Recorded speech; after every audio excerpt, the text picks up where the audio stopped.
Hey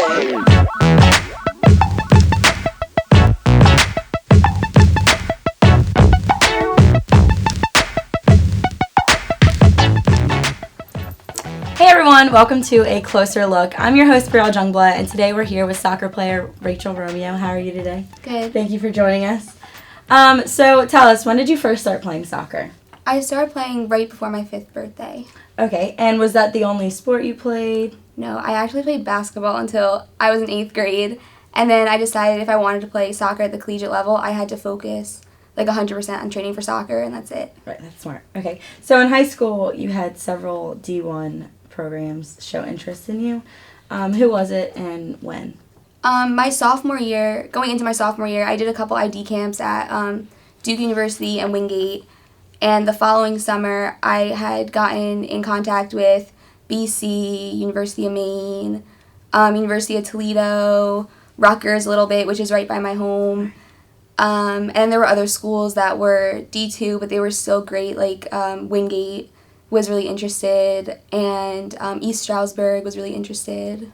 Okay, and can you talk to us a little bit about your original injury? Yeah, so it was my senior year. In a game, I went up for a header, and when I came down, I went to go right back into a sprint, and for whatever reason, my right leg wouldn't straighten. So my knee was locked in the bent position.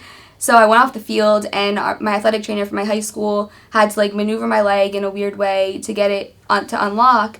But after it was unlocked, I was fine. I went back out, I finished the game. But then as the season progressed, it kept getting worse and worse, and it was locking up 3 to 4 times a game. And so I finally decided to go see the orthopedic doctor, where he x-rayed me and MRI'd me and everything. And what did the doctor say? Actually, at first, the MRI and x-ray came back perfect. He said there was nothing wrong with my leg, but obviously there was, so the only thing we could do at that point was exploratory surgery. So I finished the season off because I really wanted to play on my senior night. And then when I went in for exploratory surgery, he said best case scenario, what he really thought it was torn meniscus, which is really common. Rehab wouldn't be awful.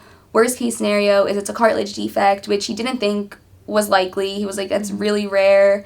So I went in for the surgery, and when I woke up, he had told me it was the cartilage defect. I had soft cartilage all on the lateral side of my knee, so he had to scrape that down to my bone and then drill into my bone, which led to 8 weeks on crutches. Was supposed to be an 8-month recovery between physical therapy and non-weight bearing. It was just a really long process. So, is that how you wrap up the recovery? Just long? Was it hard?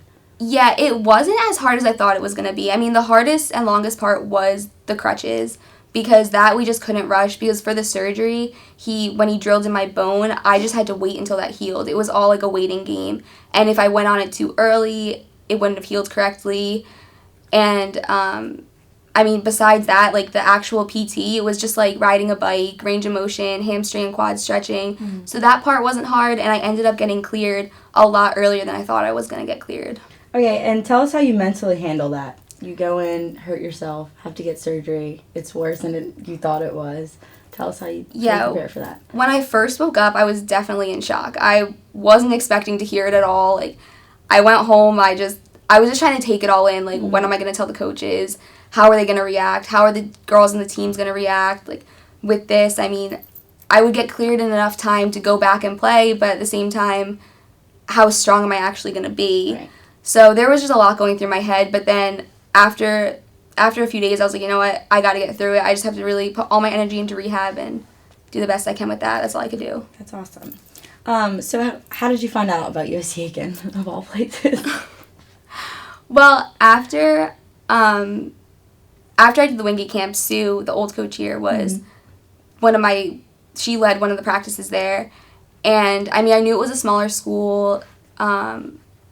So she saw me, expressed interest. I came down for a visit, and I just loved it. I love the South. After coming here, I realized I didn't want to go up north and right. the cold weather or stay close to home. I wanted to just come and be by on my own and see how I can handle it. So the environment made you come here. Yeah. Much. Same.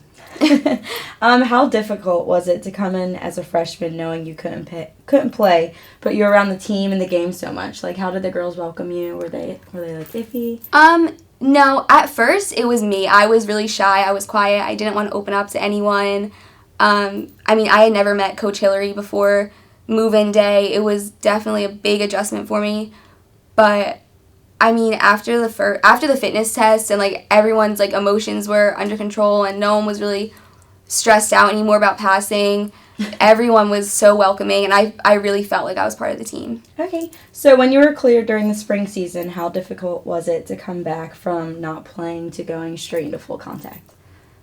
It was really difficult. It was more difficult. I knew my body could handle it physically, but mentally I was scared. I was like, if I go out there and I don't perform to my full potential, like no one's gonna think I was working hard. Like it was just me being like me. Like right. I was just really nervous. But then after I went out there for the first practice, it was small-sided, which I was happy about because my fitness wasn't where it should have been. I went out there and I just played my game and it felt like normal again. And you've been playing this summer. Tell us how it feels, how you're feeling. It feels really good. I mean, I haven't had any problems with it yet, so fingers crossed. Knock on wood.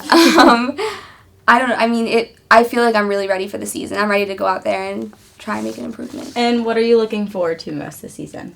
Definitely just seeing the team come together. I mean, we worked so hard spring season, and we have a lot of new coaches on staff, and we have a lot of potential for this season. I think that if everyone plays the way we know how to play, we're going to be a really dangerous team. So I'm excited to see how it all come together. And last question, what do you think you'll bring to the team? I definitely bring a more like positive, more like resilient vibe to the team. But I'm hoping this year I can be like the final piece in the attacking third to like finish and put the goals away, because a lot last season we were missing that. So I'm hoping I could step up and be the one as an attacker to like finish. Okay. Well, thank you so much for joining us. We're very excited to see what you have to offer this season. Okay, guys, that wraps things up with a closer look. Thanks for tuning in. Tune in next week.